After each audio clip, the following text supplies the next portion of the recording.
What's up, everybody? Welcome to Among the Fence. My name is Aaron, and today we're going over my top 3 favorite EPs of 2025. And why 3, you might ask? Well, that's because that's how many EPs I got a chance to review this year. There was just so many good albums. I didn't have any time to listen to pretty much anything else. I was doing about 2 to almost 3 reviews a week at one point in time. So an EP, it just got pushed to the side, unfortunately. So this is pretty much just me putting the 3 EPs I reviewed in order from my least favorite to my favorite. But if there's any EPs that you thought were really good this year that deserve to be on this list, or even maybe on like a top 10 list, whatever, leave a comment below letting me know what they are so I could check them out. Like I said, I missed a lot of them. It would be a lot of work for me to go through and listen to them all over again. And I usually listen to a lot of music throughout December that doesn't involve this channel, just me listening to music for enjoyment. So I'd like to get a chance to catch up on some EPs. So yeah, leave a comment below letting me know what I should check out. But moving on now, let's jump into this gigantic list. Coming in at number 3, a lot of people might be upset by this. I have Currents, All That Follows. I gave this one a 3.9 out of 5. I love this EP though. The guitar riffs, the vocals, all of it is phenomenal. My only gripe with this is that they stated, as with the title claims, All That Follows, they were going to leave behind the Death We Seek sound, which is something I feel like they had worn through, something they explored. They couldn't really do much else with it. We'd heard it on past albums, and I feel like the Death We Seek was like the peak of that sound. I'm not saying it's the best, but I'm just saying like that is like the most Currents sounding Currenty album that we could possibly get from them. And about halfway through this EP, we started to see some of those same stereotypical tropes pop back up that are found on their previous albums. Otherwise, it's a pretty solid record. I enjoyed it a lot.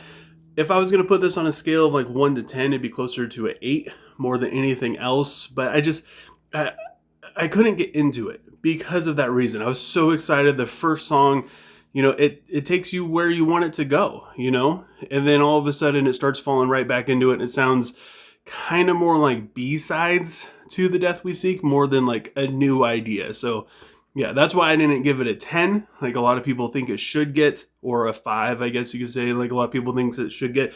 But yeah, a 3.9 is still a fantastic score. And coming at number 2, which this was a very hard one to decide what was going to be number 2 and which one was number 1.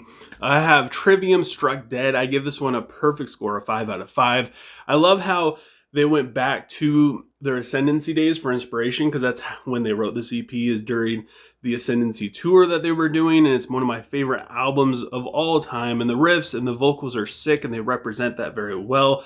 It's super raw, and this is Alex Bent's last hurrah with the band, so it's very fitting that he goes absolutely crazy on the drums and gives us some of his best performances. It all just fits so well together, and you have that super fiery kind of energy that I feel like Trivium doesn't really have too much of on their later albums as they did in the beginning, where they were just fresh and eager and excited to play music and play as fast and hard as they possibly could. And you really get that sense here.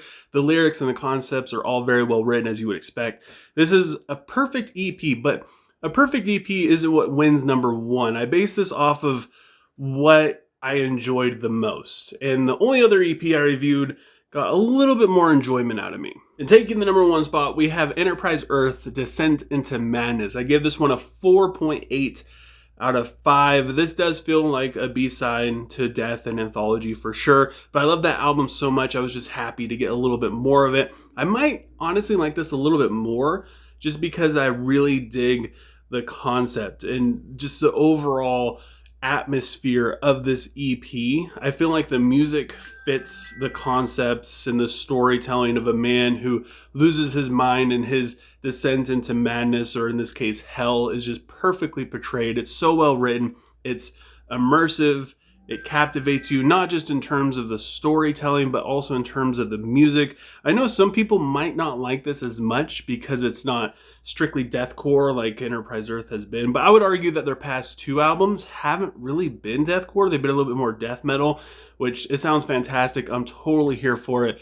And if this is, again, the direction they're going in, much like Death and Anthology, this is going to be one of the best bands in the death metal scene. And that is it for my top 3 EP list of the year. Hope you guys enjoyed it. And if there's any EPs you guys think I should check out, leave a comment below letting me know so me and other people can discover some new music. There's the whole purpose of this channel, in case if you're new here. It's not just me throwing out my opinion. It's just so that we can all have a communication about music that we love or even dislike sometimes, in a nice, safe, comfortable place where it's mostly judgment free, hopefully. So yeah, thank you guys so much for taking time out of your day listening to me talk about music. I hope you have a good rest of your day, and I hope you have a good Christmas, because I don't think I'll be coming out with another video within that time. Stay safe out there, enjoy time with your family, take it easy, try not to work so much, and yeah, just enjoy yourselves. And I hope you guys have a good rest of your year, and I will probably be seeing you next year, I think.